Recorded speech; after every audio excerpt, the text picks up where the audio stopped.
Hello, we're going to show how to use the B2T engine to calculate corporate income taxes for a business entity group where companies are related to one another through ownership.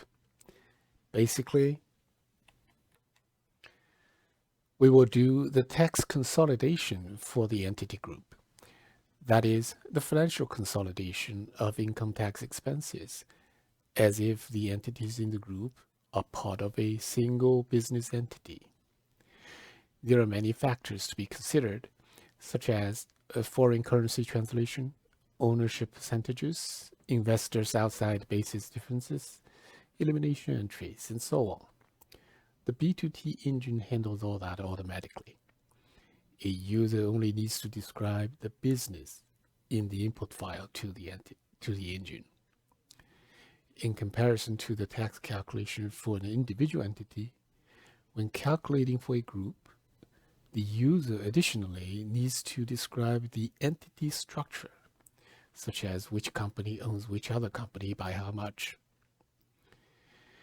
We're going to use a simple two-entity example to show how to use engine for tax consolidation. And here's a figure. A US company P owns a subsidiary sub 1. Let's see how to calculate taxes for the group as if the two were one single business entity. So let's open our example, the Hello World example, where we want to calculate taxes for a company P that has a revenue of $1,000. And now we know we have another entity, so we are going to create another record. So we're going to copy, and we're going to paste the whole thing, and everything essentially the same. We're going to say it's a sub 1. So now the engine knows there are two entities. And further, let's say the sub 1 also has $1,000 revenue. So we go to the recurring input, and we're going to create an trial balance record for sub 1. Control C and paste Control V.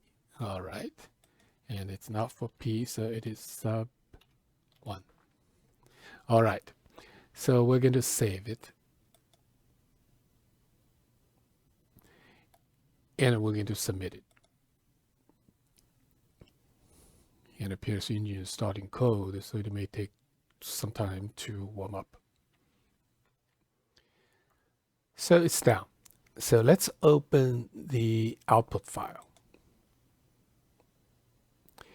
Now we see that the engine did two calculations, one for P and one for sub. And the engine really did not know that these two are related in any way, nor did it know that we wanted to calculate taxes for the two as a group. So how can we let the engine know that the two entities are in one group and that P actually owns sub 1?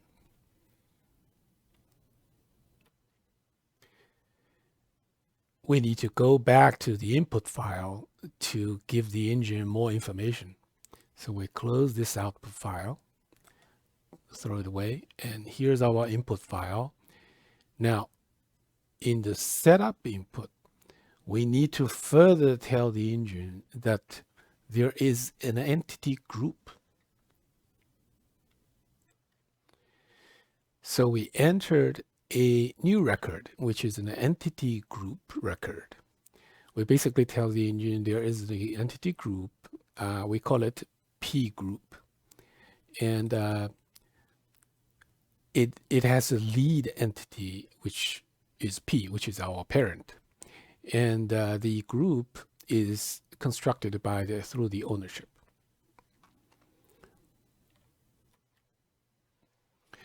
Then we need to tell the engine that in this new group P group, that P owns sub 1. There is a relationship between the two entities. So we need to enter another relationship record. So here's the entity relationship record where we basically say P owns sub 1 in this P group. And some kind of description text for ourselves for record keeping purposes. And the ownership percentage over here is 1, which means 100%. And here we take the voting ownership, which indicates the control, how much control that P has over sub 1.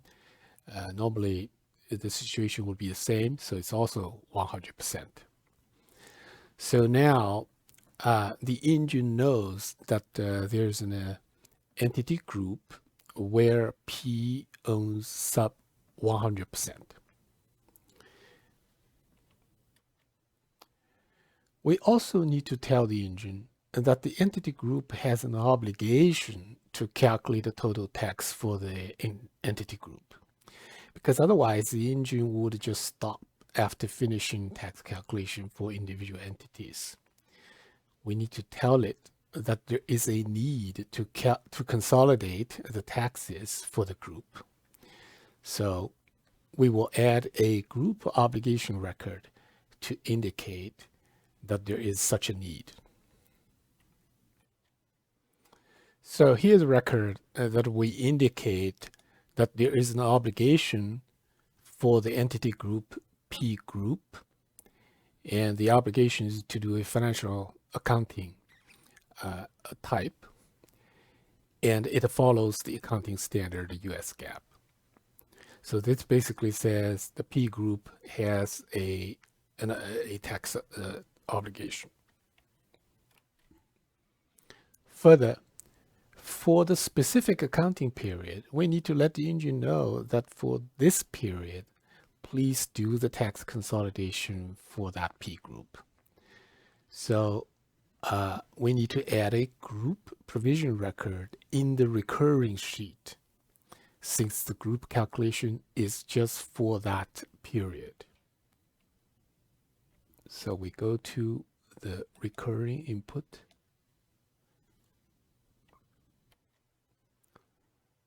So here's a provision record. Basically here we says that, okay, for this accounting period, we need to do a tax provision to fulfill that tax obligation as we defined in the setup input sheet.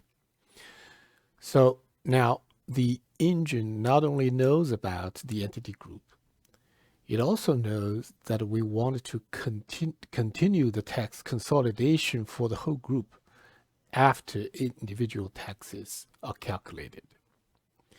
So all the informations are here. We had explained to the engine, here is a new group, and we also tell the engine that there's an obligation to do it for that period.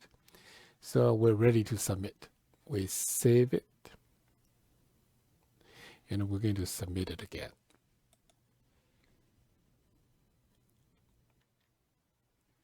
And it's done. Now, so we're going to go to the output file again, and we open it. Now we see the two calculation, P and sub, the indentation a little bit to see the ownership, since the engine knows about their relationships. And more importantly, we see we had a lot more results from this section, composite provision summary. It essentially is for a group, multi-entity obligation now being fulfilled. And the most important information for that group is the group was led by entity P. The total tax expense, the current and deferred, the important information is all here. And we also see that this result is made up of multiple parts. And the first part over here, it is about outside basis difference. Remember, P has an investment account into the subsidiary.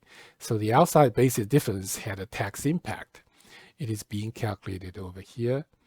In the next part are the individual taxes for P and for sub 1, and they are the other parts to be consolidated together. And yet another part is the elimination effect on the tax. So there are lots of parts, and the engine, of course, had also considered the currency and the ownership as well. In this case, in our trivial example, they're not immediately obvious. And look at it to go to details. There are multi-entity, more specific sheet, more specific details. We're not get into the details of all those calculation logic at the account level. So we're going to go back.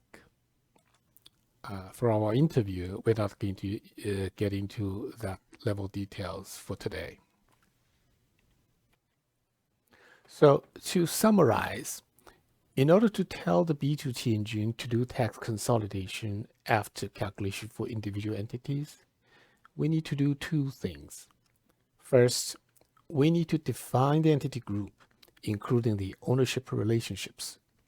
Second, we need to explicitly tell the engine that the group has an obligation to do the tax consolidation, and we want it to do it for the accounting period. Then the engine will go ahead and automatically perform the tax consolidation for the group.